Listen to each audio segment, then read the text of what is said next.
to the first presentation in a follow-up series to Hermetic America, and this should be more properly known as Hermetic America Future. Part of the peculiarity of the early 21st century is that we are in a series of new time forms. It is difficult to appreciate time forms without a very large perspective. And it wasn't until about 5,000 years ago that our species was sophisticated enough to be able to understand time forms large enough to encompass something larger than generations. When this happened, there was a jump in capacity for the scalar of human societies, and the first really strong civilizations came about 3000 BC, centered in Egypt, centered in Mesopotamia, centered in the Indus Valley in India, and centered in the Yellow River area of China, the Huanghe. Also in Central Asia, on what we would today call Uzbekistan, on the Amu Darya River that empties into the Aral Sea in Central Asia. Those 5 early civilizations by 3000 BC were already able to generate a sense of an extended humanity requiring the linking together of a number of kingdoms, a number of tribes that had never been encountered before. The Egyptian was never larger than what Egypt by the Nile River could do. The Indian was limited by the Indus River and several other tributaries that went into the Himalayas. The Chinese was limited by the ability to stay on one side or the other of the Yellow River by mountain ranges that really cut East and West China for a long time, with only one pass, the Hankou Pass. The 2 very spread out early civilizations were in Central Asia and in Mesopotamia. The Mesopotamian situation was like that of Central Asia. It was extraordinary because one had the free rein to go very, very far afield. And the Mesopotamian civilization, by the time of Sargon of Akkad, about 2350 BC, stretched from the island of Cyprus in the Mediterranean Sea to the Indus civilization, effectively linking together India and Egypt via the Mesopotamian trade routes. And those Mesopotamian trade routes were originally put together by the people surrounding Sargon of Akkad, who was not Sumerian, he was Akkadian. He did not speak a Sumerian language, he spoke a North Semitic language.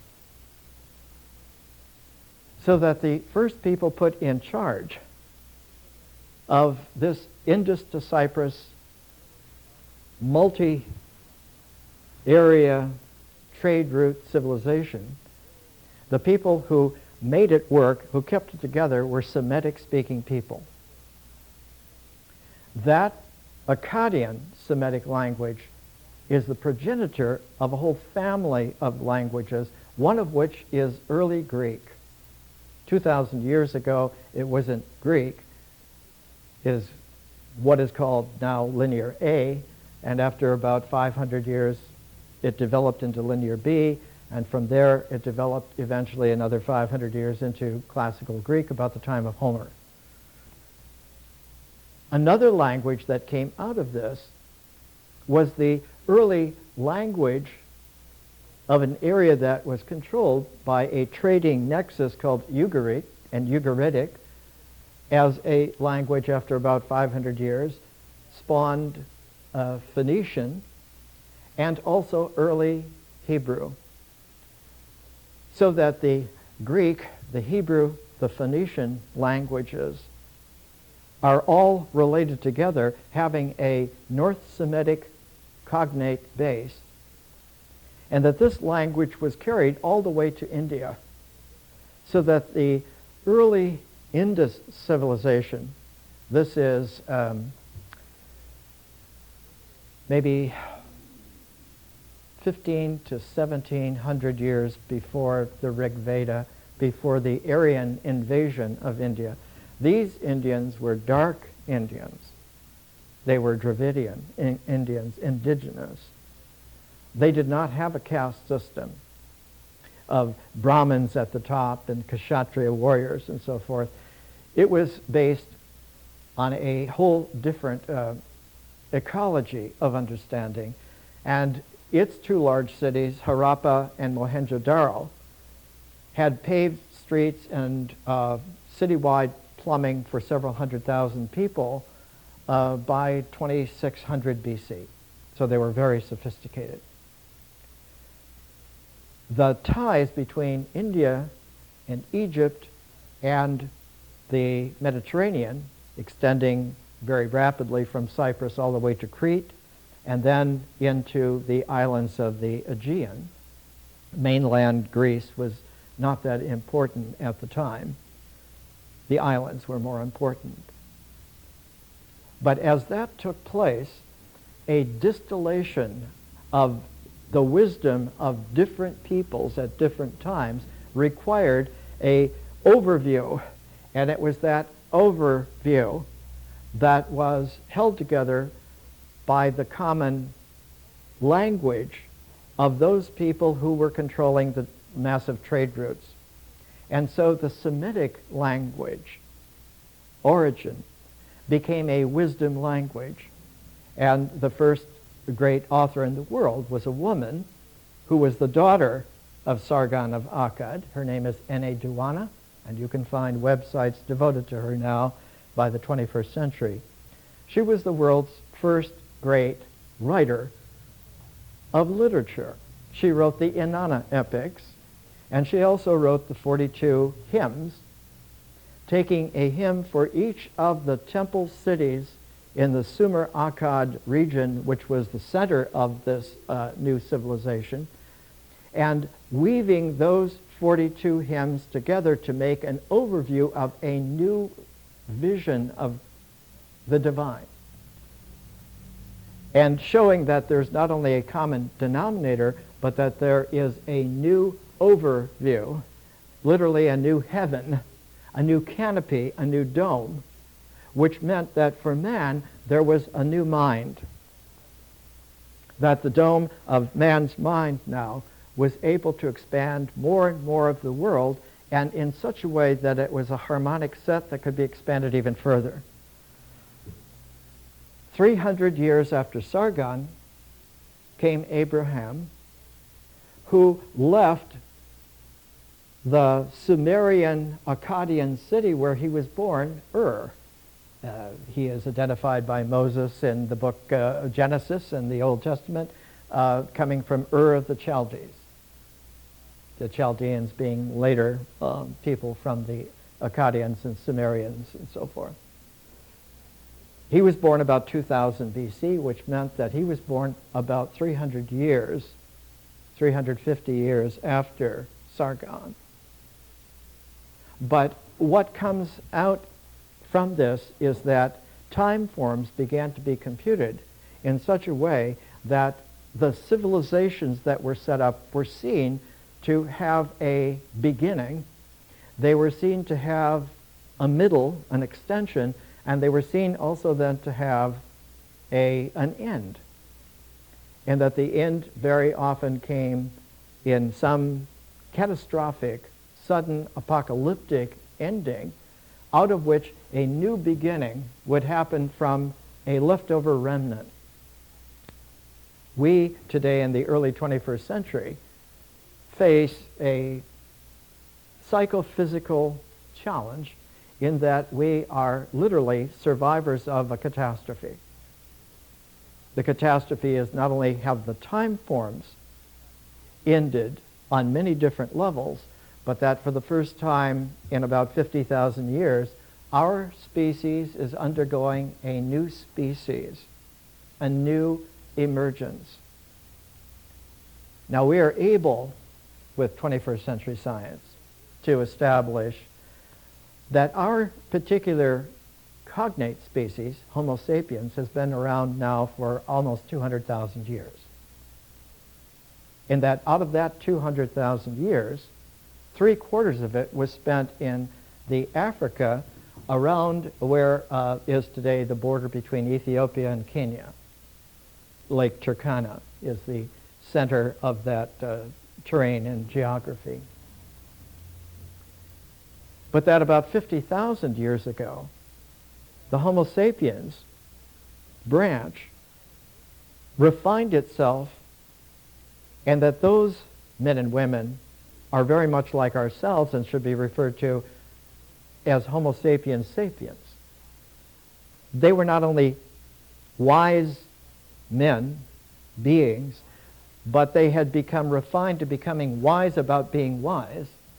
And the watershed was that they developed for the first time art and the ability to take a visionary mind and use it as a lens to give them a new range of possibilities, and all of a sudden, tools that had remained almost consistent for innumerable aeons were being refined in such a way that it showed that there was a creative imagining going on. And cognate with that creative imagining an ability to sustain remembering, so that remembering was no longer just a literally rule of thumb counting on fingers. It was the ability to sustain remembering and to sustain creative imagining and to apply this both to the external situations of lives and to the internal recognition of individuals and of relationalities. And out of this came a new kind of humanity. As soon as that happened, Homo sapiens sapiens made a mass exodus out of Africa. And the place that they made the exodus out of Africa was two ends of what became the Egyptian-Ethiopian civilization. One of them was from the area where Africa almost touches southern Arabia, and the other is in the Nile Delta, where one can go overland into the eastern Mediterranean, into what is today Israel and Palestine, and on up the coast to what was Phoenicia is now Lebanon, to Syria, and all points north from there. That exodus about 50,000 years ago followed two previous exoduses. One happened about 700,000 years ago, and the original happened about 1.9 million years ago, of a cognate species to us called Homo erectus. There was recovered by Richard Leakey and some of his co-workers a number of years ago now, about 30, 40 years ago, a complete skeleton of a young Homo erectus man who was a late teen, probably 18, 19 years old. He was almost 6 feet tall, and he was muscular, that showed that he was a practiced runner. He was a hunter who could hunt all day on the run, and this was almost 2 million years ago. The exodus of Homo erectus went very, very far afield, and one has Homo erectus skeletons as far as Indonesia and on into the early Eurasian continent. When Homo sapiens sapiens followed, right away you get for the very first time in history on this planet art like Paleolithic cave art that shows a particular arrangement of creative images, largely animals and animal types, singly or into clusters, but what holds them together like a keystone is the print of the human hand. And the print of the human hand comes in two different forms. It comes in an external form where the hand has been dipped into pigment and put on the cave art at a place that cinches it, that seals it. The other is the hand held to the position and the pigment emulsified in the mouth and then blown by the breath, leaving the stencil outline of the hand. The hand that is the imprint is the seal on the external world. The hand in its outline is the seal of the internal realm. So that men and women 50,000 years ago were aware that there is a double seal. In order to sustain the higher life that they were capable of now, the creative remembering sealing must be to put your hand onto the world and make sure that the transforms, the improvements that you do will hold. But at the same time, concomitant with that, one had to seal the inner realm so that it would not hold so much, but it would keep open to the creativity and to the remembering. And so there was a pair, like a tuning fork of capacities. You put your hands to work pragmatically on the world, but you put your mental visionary hands to work prismatically on your inner capacities. And so the sense of a jewel-like interior that is cognate with the external ability to hold refinement and improvement and then go from there even further, that these develop together. This is the origins of the Hermetic outlook. The Hermetic tradition is a double seal, and the first seal is the ability to sustain a transform so that it stays in the world and is then operable as something existential.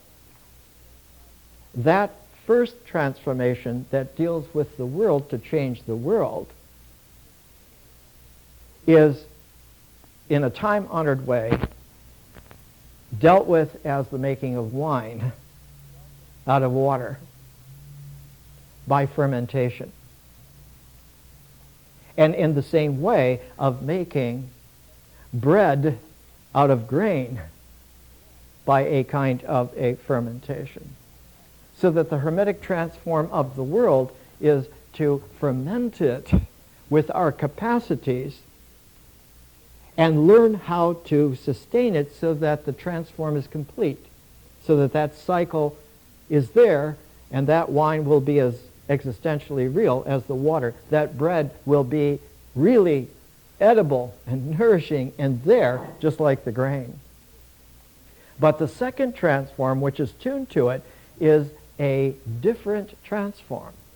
Its transform is for the inner realm, and the inner realm is to make sure that the use of the world in its fermented transforms added to it will be sustainable in remembrance, in creativity, with the inner capacities, and that second transform is not a fermentation but a distillation.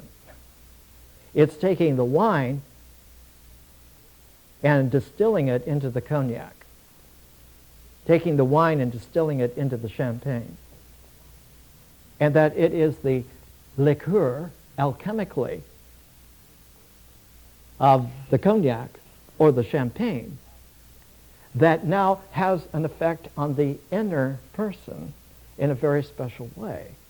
It gives the ability to remember and keep creatively the transformed insight of how you got there and who you are and who others like you are, so that there is something beyond the individual called the spiritual person. There's something beyond the tribe called the spirit family. And progressively this extends so that it isn't just those who are alive now, but it is ancestors, and it is increasingly creatively seen. It is also those who will come later, descendants.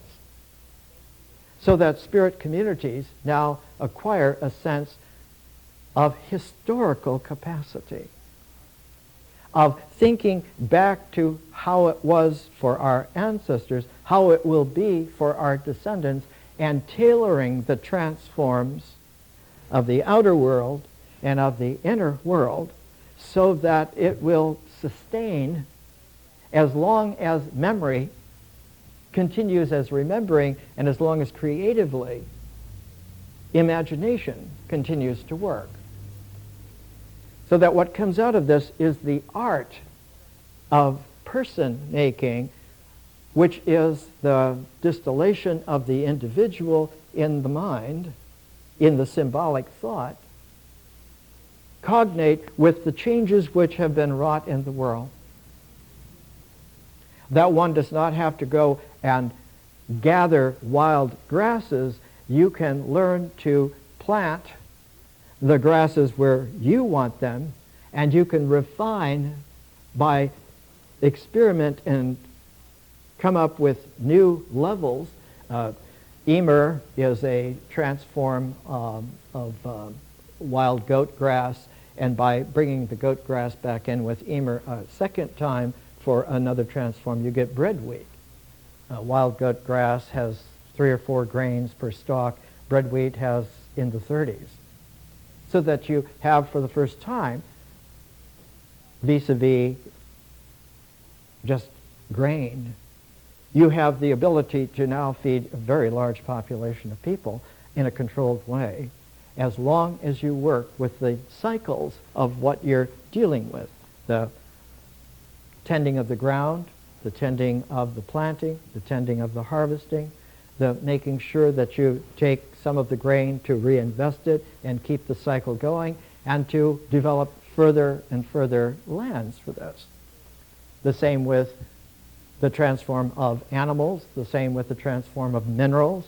And so you find human beings about 5,000 years ago very, very, very capable, but having to understand that it gets more and more difficult to keep the remembering accurate, to keep the creativity imaginative, because what gets in the way is a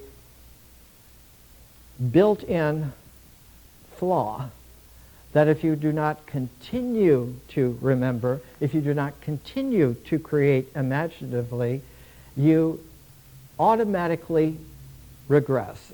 You slide back. And what you slide back into is the last niche that was stable before the transforms, and that last niche goes back to a primordial tribal mythology level of living. The world again becomes highly mythologized, dependent upon rituals that are kept by rote, and sustained by symbolic orders that are inculcated under threat of violence or maiming or death or exile. And so you get a regressed culture that now supersedes the ability to develop a remembering, to develop a creative imagining. And we have seen throughout the last 5,000 years especially that various human groups have regressed, catastrophically sometimes. We live in an age where the regression threatens to be one of a endless violence, because of competing mythologies, because of symbol systems that cannot meet. There's no overview. There's also no common denominator. And the reason for this is that there is no remembering and there's no creative imagining. So that art and history are extremely linked together and viable. And it is the spirit persons in their own prismatic way and in their own prismatic communities that generate history. And they have been established by the visionary field, and it is this visionary field of differential consciousness and the flow of a kaleidoscopic consciousness of history that is prismatically mediated by the creative persons who have helped make the art of themselves, to lift themselves through two transforms beyond just the individuality of a symbolic system, just the ability to have a mythic tribal culture. We live in a time where the only culture that really obtains now in terms of creativity, in terms of remembrance, is a planetary culture, where men and women are at home and a whole spectrum of planetary, viable resonances of not a single culture, but a scalar of a planetary culture. But in order to sustain a culture, a civilization is the overview that holds together the common denominator by the creative remembering populations of those spirit persons working together who hold the two hands. The holding of those two hands together, the classic name for that is philosophy, the love of wisdom. And the first person to ever call himself a philosopher was Pythagoras. And Pythagoras is a contemporary of the first person in China who was able to establish that those two hands together are the Tao and the Te, and that in between them is a whole ecology that is mediated by the Chinese word for philosophy then was Zhen. Zhen, human-heartedness. Man is the bridge between heaven and earth, between the earth and the inner heavenly realm, and that by bridging those three have intermediate transforms. And those intermediate transforms, together with the three, make a 5-phase cycle of Taoist energy. A contemporary of Lao Tzu in China and of Pythagoras in the Greco-Egyptian West was the revival of a very early sage named Zarathustra. And Zarathustra comes from the Central Asian civilization around where now is the ancient city of Samarkand.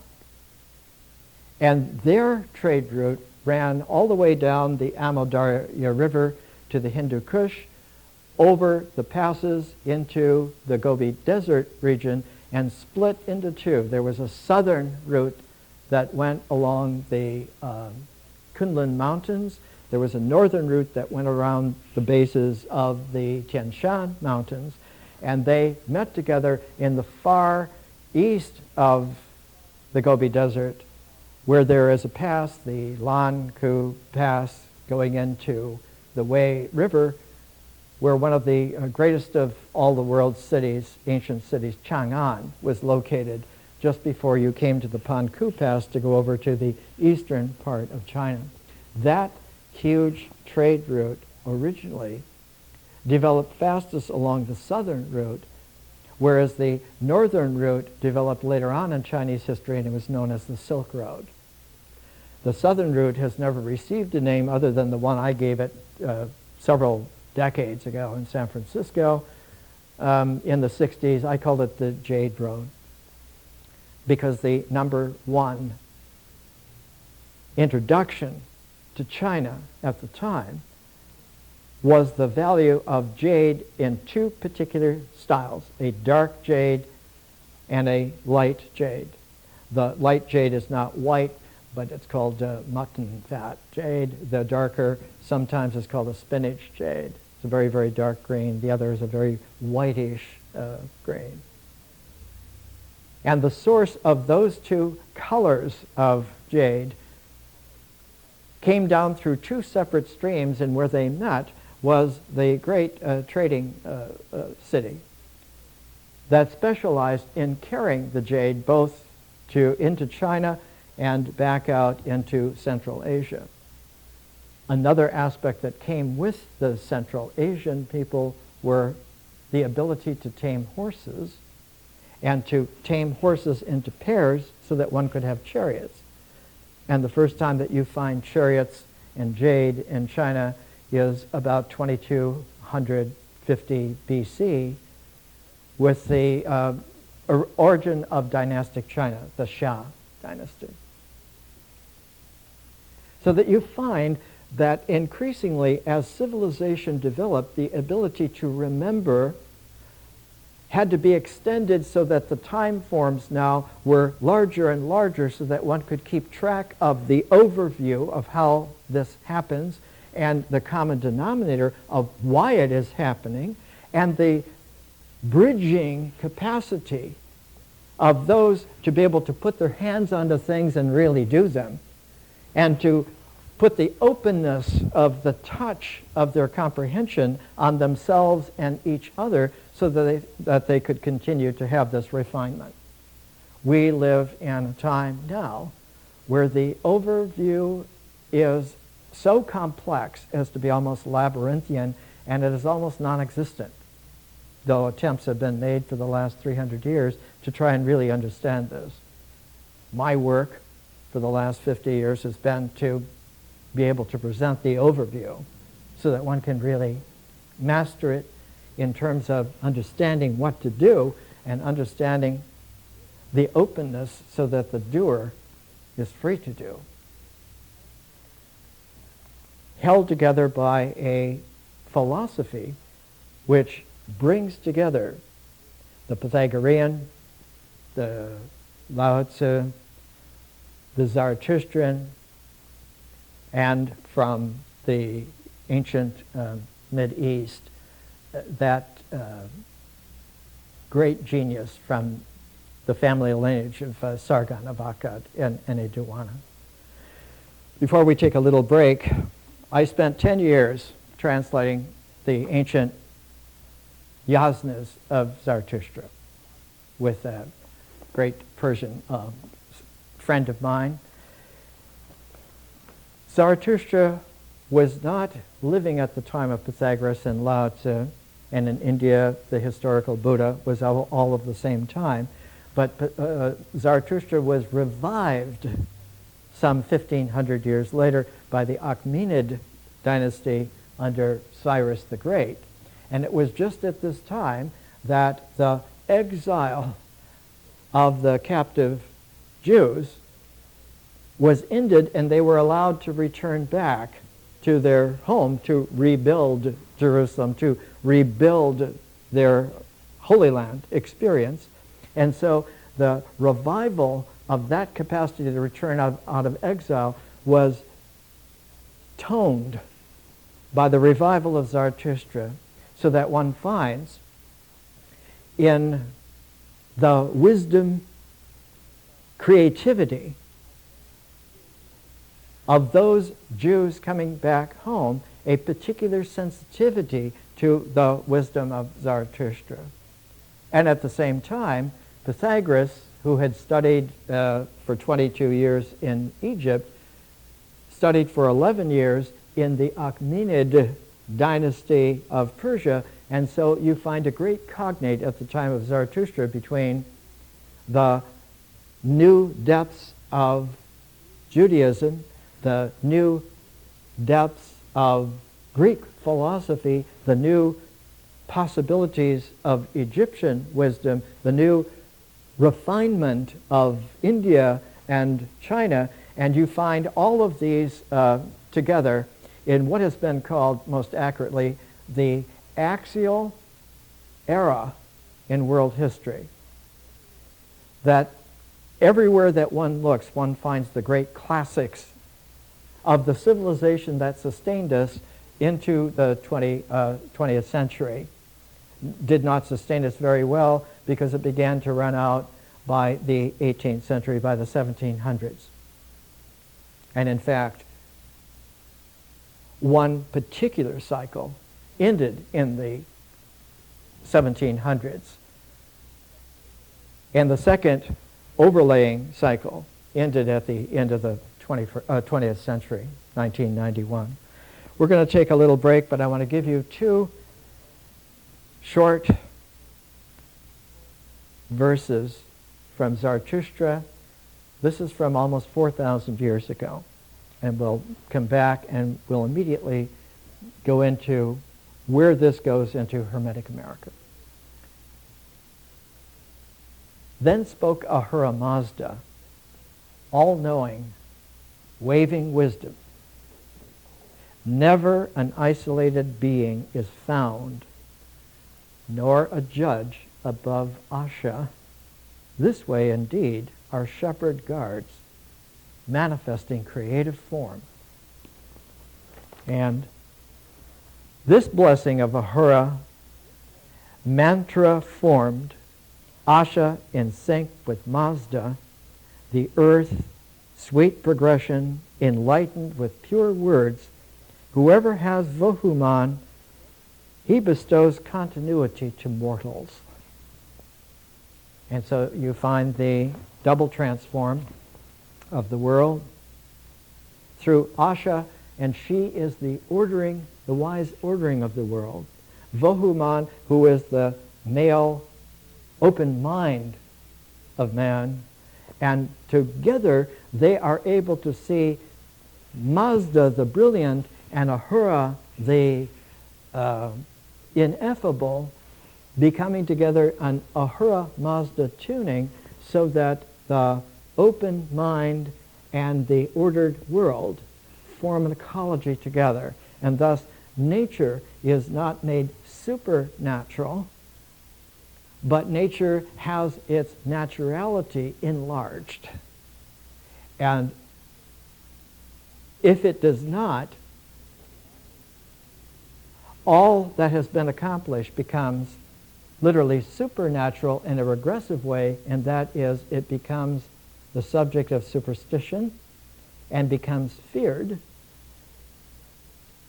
And those regressed people began then to look for ways to dismantle, to hunt down those who have messed with nature, so that we can get back to fundamentals and get everyone back to the rituals they should be following and doing, back to the myths that they should damn well revere, and back to the respect for the doctrines that have been put there for their own good, and they should never speak against them again.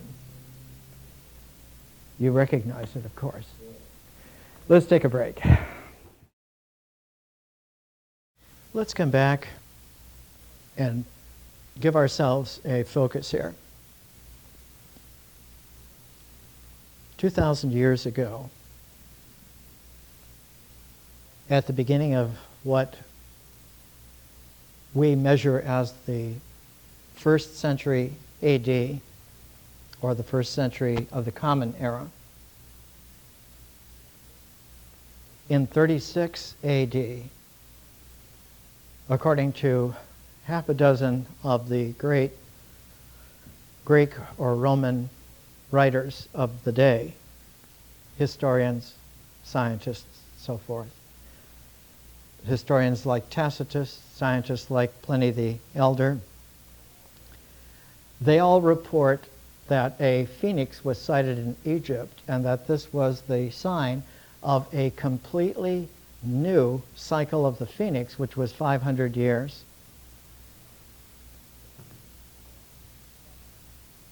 But in comparing it, we look back and see that 500 years before then was this axial period in world history.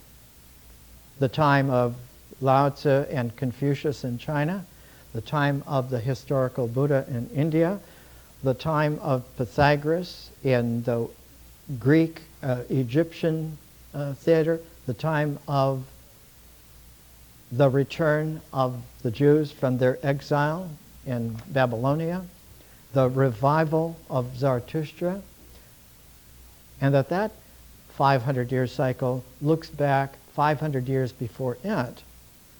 And if one does so, then 1000 BC becomes a millennial date. So that there are time forms of 500 years, and then when they're paired, they're millennial. And keeping true to form, the pairing of millennia make a 2000-year time form, and the name for that in Greek 2,000 years ago was an aeon, A-I-O-N, sometimes misspelled as A-E-O-N in our time, or E-O-N, it's A-I-O-N in Greek, an aeon. And the largest time form at that particular age, 2,000 years ago, a little bit before, was that there was a whole cycle of aeons of 2,000 years, and there were 13 of them, and that they made together what was called the Great Year, almost 26,000 years, 25,900 some years. And that this great year had been computed in Alexandria by scholars and scientists in the great library studying complex called the Museum. Museum means the Temple of the Muses. The 9 wise women who, when put together as a set of the Muses and sealed by an Apollonian appreciation for them as a set, that 9 Muses and the Apollo as the 10th makes a visionary spectrum of what the distilled kaleidoscopic consciousness and the fermented differential conscious field are able to sustain both a spirit person, a spirit family, a spirit community, and keep it in tune with the cosmos. And that the cosmos then, like Apollo sealing the 9 muses, the cosmos seals all of it as a double ecology and seals it as real. That what is the actual that really is desirable is to be real. Because to be real means that one then has joined eternity. You are not subject to death. You are not limited by any particular birth. And you have the ability to refine well enough so that you can reestablish your spirit person anywhere and to be real in the cosmos everywhere. This quality is something then that has 2 distinct cycles to it. Every 2,000 years, but that those 2,000-year aeonic cycles are led by something about 300 years, 350 years before, which is like a trigger setting off the new cycle to come. So that there's a 2,000-year period, and then you set it about 300 years, 350 years off, and there's a second 2,000-year period. The first 2,000-year period is the inner refining, the other 2,000-year period is the outer capacity to make sure that the world will hold, this new world will hold. From Sargon of Akkad, 2,000 years from that cycle, you find Alexander the Great. And his vision that what the world needs in his time, the Greek word for it was an ecumene, not an E-C, but an O-I-K-O-U-M-E-N-E. The ecumene is a one world family. That all human beings are a part of the human family, and it is the human family that needs a new kind of civilization, needs a new kind of a whole world empire. And so Alexander the Great, like Sargon in his day, making a huge swath of a new kind of civilization from the Indus to Cyprus, from the Egyptian to the Armenian areas. All of a sudden in Alexander's time, his whole push was to make sure that one went as far to the east as possible, and he got as far as the Ganges in India before his worn-out troops refused to fight further, to go further. And so Alexander was coming back, he established various Hellenistic Greek kingdoms in India, in Persia, in Central Asia. He got ill and he died in his early 30s. And his city of Alexandria, which was to be the center, the hub of the new ecumene civilization, was developed by a friend of his named Ptolemy. Ptolemy was actually taught, along with Alexander and several other young Greeks, Macedonians, and their tutor was Aristotle. And it was Aristotle who refined Alexander to understand that the origins of this kind of wisdom that he was being taught came from Pythagoras, who knit together Persia and the Central Asian qualities, knit together the Egyptian and the refined Greek qualities, the Eastern Mediterranean Phoenician, and their spread across the Mediterranean.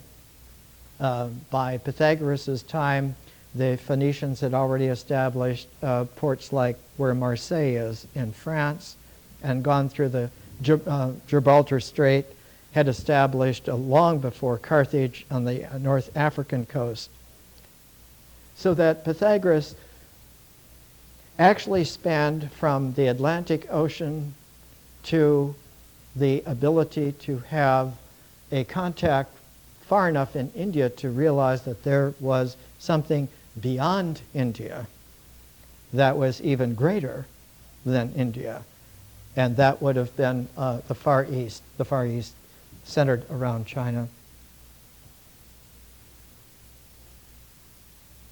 So good were the navigational techniques even at that early age that an Egyptian fleet in 605 BC, just before Pythagoras was born, he was born in 570 BC, he lived 99 years. An Egyptian fleet circumnavigated the entire continent of Africa. It took them 3 years to do. So that the Egyptians by 600 BC understood that ocean is huge compared to the sea. That the Mediterranean Sea, the Red Sea, the Black Sea, the Caspian Sea are lakes compared to the ocean, which is the whole world, and that the whole world then is encircled by ocean. And so the ocean becomes then a visionary aspect of exploration. By the time of Alexander the Great, he had sailing navigation genius, explorer, captain, who sailed far enough out into the Atlantic to go completely around Britain. This is 300 BC, 310, 320 BC, right at the end, as it turned out, of Alexander's life, but also had explored as far as Iceland by 320 BC. So that Alexander was planning on extending farther than India, farther than Britain, out into the Atlantic Ocean, out into the Asian land masses, into the Indian Ocean, to make it truly global. And in Alexandria, one of the great scientists, geographers, Eratosthenes, computed the world to be almost exactly what it is, 25,000 miles in diameter. And by laying out on a globe, they were able to see that what they were thinking was a world empire was not even a tenth of what the planet really is, of what the world is. So that one had a tremendous impress at the time of Alexander the Great put into Alexandria as not as an empire city, but as a cosmic city. It was the world's first cosmopolis. It was a cosmopolis in that it welcomed every kind of human being that there was. And what Alexander had set up as the medium, the carriers of the organizing of this larger world, were the most experienced persons that he could find. Persons that for 2,000 years had inherited the ability to have a sense of international, inter-kingdom trade, a language capacity, a business capacity, a religious, visionary, expansive capacity. And so Alexander made a special place in Alexandria for the Jews, for the inheritors of the North Semitic speakers, just as the Greek speakers had been provided in the time of Pythagoras with a very special city in Egypt, and that city's name was Naucratis. The Nile comes and opens into the delta, and as you're looking north, the left-hand mouth of the Nile is the canopic branch, not the Rosetta branch, but the canopic branch, and right at the edge of where the Nile Delta ends into the beginnings of the desert that eventually becomes the Sahara, the city of Naucratis was a Greek-speaking city and was the prototype later developed by Alexander the Great as Alexandria. In Naucratis, the tremendous Greek trade followed closely onto the Phoenician navigational developments. And so the Greeks started to become the great traders at the time, going out as far as the Phoenicians had gone, but going into the other way. The trading was not done so much by the Greeks, but it was put under the aegis of the Jews. And so by the time of 2,000 years ago, the time of Jesus, when Jesus lived and taught in Alexandria for many, many decades, the so-called lost years of Jesus, the trade routes from Egypt to India, which had been established for, at that time, at least 1,500 years. It's about 700 years after Sargon's great initial trade routes that went overland and went along the coast that we would know today as Iran into what is today Iraq, all the way on the other side to Pakistan. The Egyptian route was developed by Queen Hatshepsut about 1500 BC, and she would send groups of about 60 ships at a time down the Red Sea, down to the Ethiopian coast, which at that time hit the point of the Horn of Africa jutting out to the island of Socotra that is now a part of Yemen, southern Arabia. And it was from the Ethiopian Yemen, at that time it was called the Kingdom of Saba, which was 1500 BC established to be a trading nexus between Egypt and India. And later on, the development of that area, some 500 years later, led to a very, very wealthy kingdom because of trade going both ways and them getting a cut both ways and being acquainted with the high wisdom of the whole world. That was the kingdom of the Queen of Sheba about the time of Solomon. And it is the Queen of Sheba and Solomon who together then make a meeting of the two different kinds of trading routes. One over the north, the other is through the south, and their coming together produced, about 1000 BC, a millennial change in the ability to understand wisdom almost in a worldwide aspect. The only major civilizations that were left out were the civilizations of the Western European, the Chinese, and of course the Americas civilizations.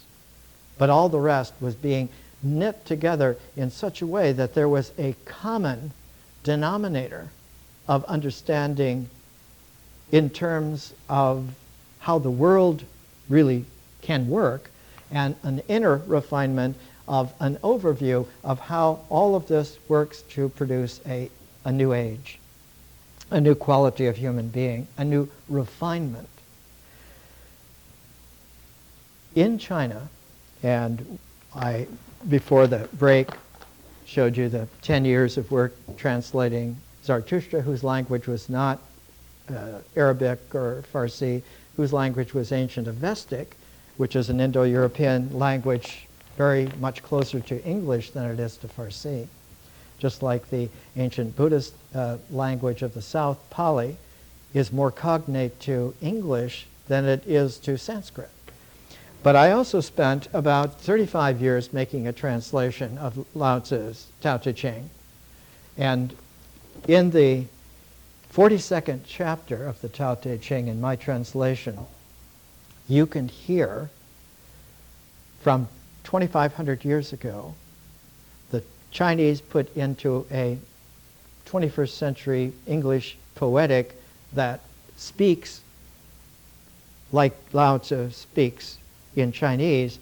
Here are the transformations of the Tao. Tao produces unity. Unity produces polarity. Polarity produces trinity. Trinity produces the 10,000 things. The 10,000 things bear yin to embrace yang. Zhen, even if detested, is exactly orphaned, widowed, a hermit. Kings and nobles thereby exact it for their honorific. So sometimes you lose itself and gain. Sometimes you gain itself and so lose. Zhen is presence, even taught. I also teach this presencing. The strong and aggressive ones resonate only death. Transcendence thus conveys Te, founded learning. So that the Te has an ability to hold in the world. It's the power to do. And its power to do comes from being able to cinch polarities. Whereas the Tao, its capacity comes not through power of cinching polarity, but of uncinching polarity and allowing the flow of non-polarized continuity to occur as pure openness. This is the Tao. This quality of these time forms, if one moves to the present, if one moves 2,000 years from Alexander the Great, about 300 plus BC, one comes to about 1700 AD, and one comes to the birth of Benjamin Franklin. So that in two giant steps, one moves back from Benjamin Franklin to Alexander the Great to Sargon of Akkad, and you have about 4,000 years of very powerful triggers that allowed civilizations to rise higher and higher, wider and wider, deeper and deeper. If you go back from our time 2,000 years, you come to Jesus, and if you go back from him 2,000 years, you come to Abraham. So that in a way, the median fulcrum of the last trigger aeon is the time of the founding of Alexandria, and the median of the transform of the other aeonic progression is Jesus. So that putting Jesus in Alexandria is at one fell swoop of being able to modulate two different kinds of time streams, the trigger time streams and those accomplishment of new forms. When we come to Hermetic America, developed from Benjamin Franklin, we need to appreciate that there is a phase lineage that needs to be recognized, that is redone, replayed, and brought into sync. Alexander the Great's teacher was Aristotle. Aristotle's teacher was Plato for more than 20 years. Plato's teacher, Socrates, who learned from a feminine teacher, Diotima, who was a member of the Pythagorean communities, esoteric communities. In a way, from Pythagoras, counting Diotima, Socrates, Plato, Aristotle, Alexander the Great, one comes to 6 generations, and the 7th generation is the greatest of all of the Ptolemies, Ptolemy II. He is remembered in history as Philadelphus. He's the 7th. So that you have a whole population of generations, of lineages that center themselves around the founding of Alexandria by Alexander the Great. When we come to the new time form that we are now experiencing on our planet, the trigger time form began about 300 years before, in the time of Benjamin Franklin. And in a way, Franklin is very much like a Pythagoras. If he is like the Pythagoras, who then is the Plato? And the Plato was Thomas Jefferson. You get an accelerated, condensed accumulation. And if Thomas Jefferson then is like the Plato, who is the Aristotle? And the Aristotle is Ralph Waldo Emerson. So you don't get a replay so much as you get a play on themes, and that this is the refinement. And for Emerson, in his time, as that refinement that would come by an Aristotle, the Alexander the Great of Hermetic America is Abraham Lincoln. And Lincoln is a most peculiar figure, person, as we will see. One of the greatest photographers of early camera work was Matthew Brady. And this book, published in 1944, in the midst of the Second World War, Carl Sandburg, who was a great American poet at the time, went together with a editor named Frederick Hill Meserve, and this is all of the photographs of Abraham Lincoln that were ever taken in his short public life. And what is remarkable is that you cannot take a photograph of Abraham Lincoln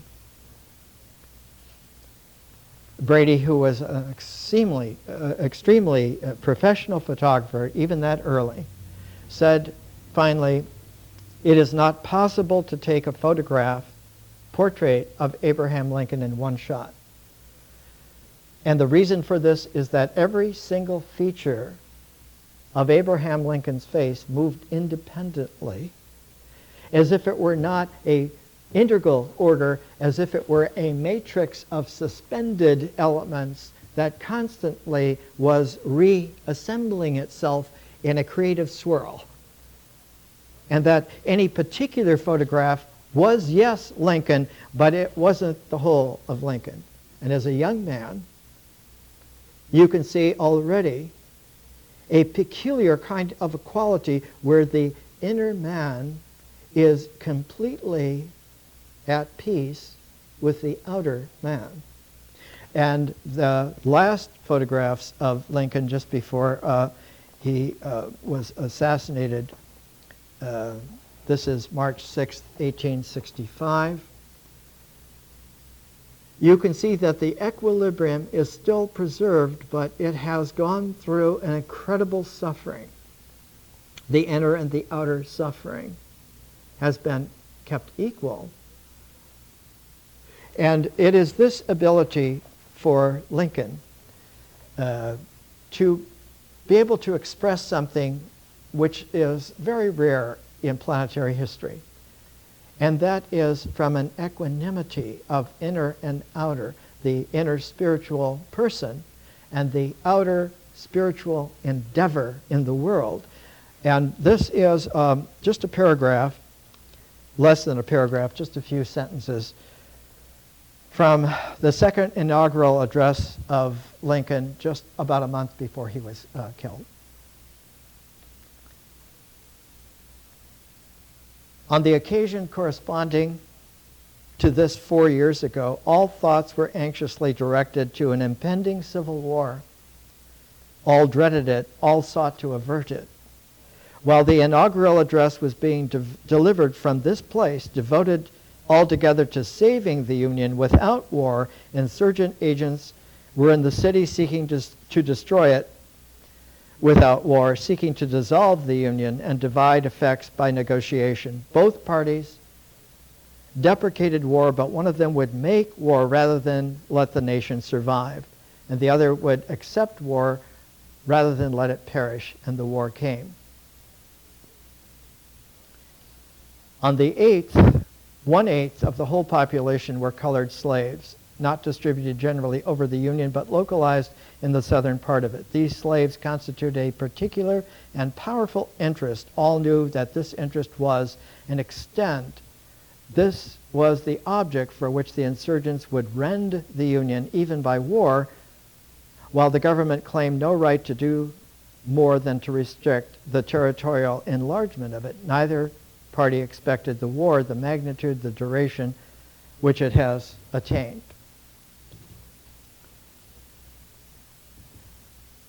What happened is that the spirit, person, family of man was already in play by Benjamin Franklin. When one comes to a kind of kaleidoscopic historical graph, this was made by Charles and Ray Eames out of Los Angeles here.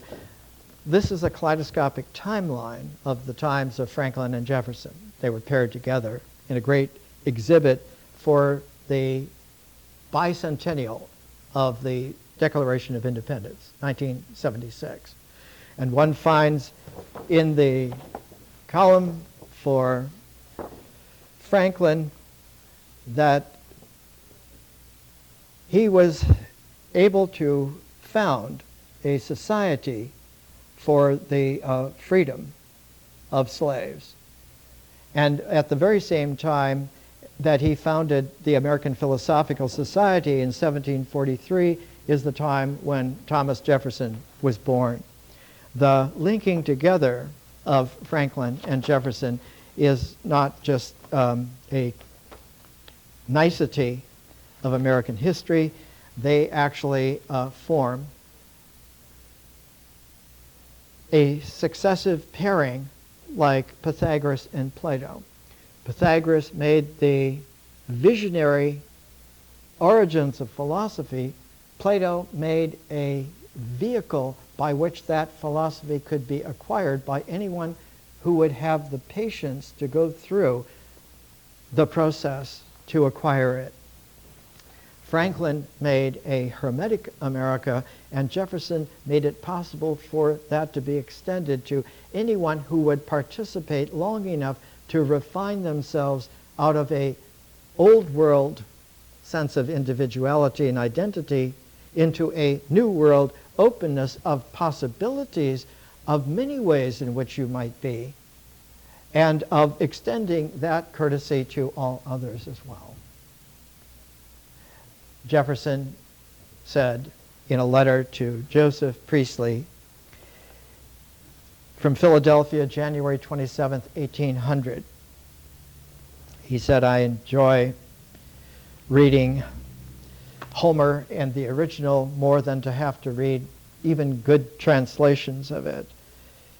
And I thank those who directed my early education for having put in my possession this rich source of delight. I would not exchange it for anything which I could then have acquired and have not since acquired." And then he goes on to say, there should be a university that includes the sciences in their curriculum.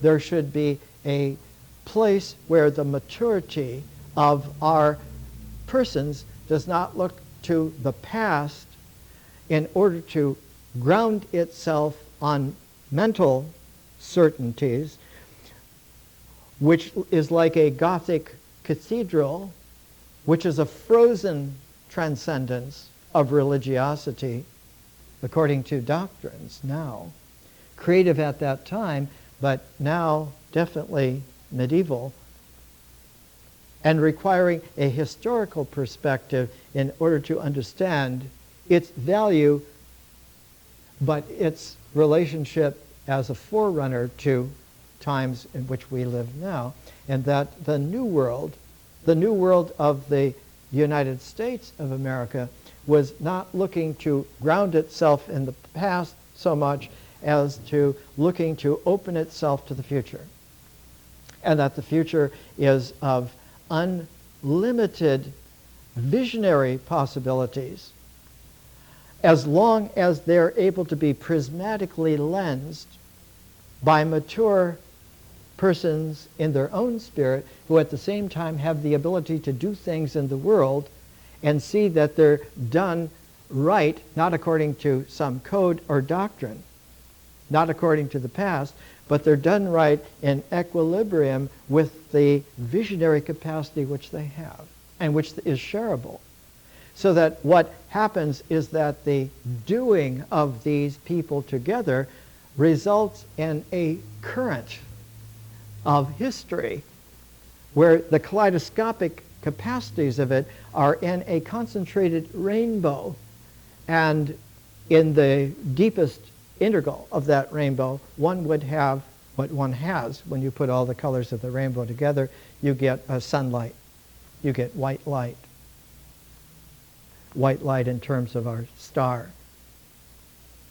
That natural sunlight has the ability to be diffracted through a prism to the rainbow, and just so one can bring that rainbow back to the light that comes through the vision of the spirit field of consciousness.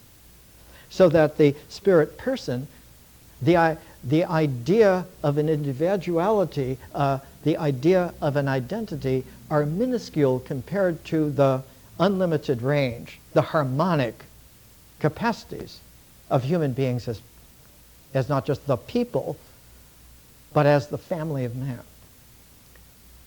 What we're looking at in this particular series is increasingly to refine and to develop and to show that if we understand someone like a Jefferson writing to someone like a Joseph Priestley, Priestley was famous in his day for a big 3-volume history of electricity. That was 200 some years ago. He was the discoverer of oxygen as an element. He was also one of the great dissenters in religion at the time.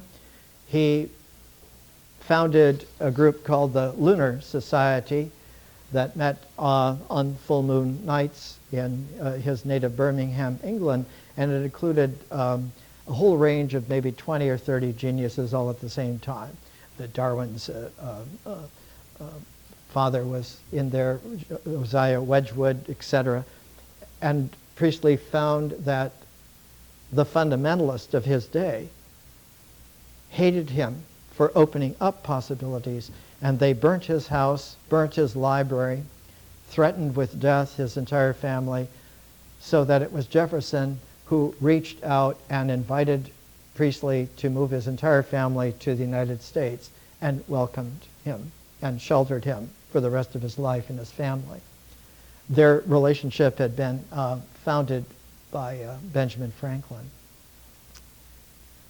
Hermetic America always welcomes new aspects of the planetary family because it is not just a microcosm, it is the place of the prism of all the possibilities, and that there are relationalities that can open everywhere. There's not a place on the earth that does not have a resonant tune here in this country. 25 years ago, one of the most futuristic science fiction writers, a very close friend of mine, A.E. Van Vogt, developed the ability to learn many, many languages during your lifetime because he took a survey of Los Angeles in the 1960s, and he found there were more than 200 languages spoken in Los Angeles alone. So he developed the program of how to learn a language with hearing it first without reading it first. That program today is the Rosetta language program, which advertises all over the world. He single-handedly devised it, and I was helping him to market it and bring it out into play. There's an intimate quality to the ability to distill by the level of your transform of your language. You need a rhetorical language to do things in this world so that they are really done. But you need a poetic language in order to refine your inner spirit person prism. It is the flow, the continuity between the poetic and the rhetoric that gives the quality of truth. That when it flows in that way, we have something which was discovered by a little scientist named Michael Faraday, and we'll talk a little bit more of him next week. He's the first person in the world to make an electric motor, and 10 years later he's the first person in the world to make a dynamo, so that one could creatively make continuous electricity on demand. This was 1831. And from that early first dynamo comes the electrification of the world. But the figure that founds electricity and the capacity to have work like Faraday and later on Maxwell and everyone else was Benjamin Franklin. It is Franklin who makes the world's first battery, a series of Leyden jars. And it was he who gave the nomenclature to the world of electricity and founded it. Today's Los Angeles Times, section B, page 2, has a whole article on Jefferson's Bible. He redid the New Testament so that it was a presentation of Jesus in his poetic language and his rhetorical application of it to the world as a place within the cosmos. It is the ability to understand the flow of language in its practical, balanced with its prismatic possibilities, that allows for a very special test, if you will, a litmus test. Someone who has this capacity has the ability to make a spontaneous prayer or a spontaneous poem. And the high water mark all over the planet for all time is those men and women who can pray spontaneously or poeticize spontaneously, have a shareable presence with each other, regardless of time or place. More next week.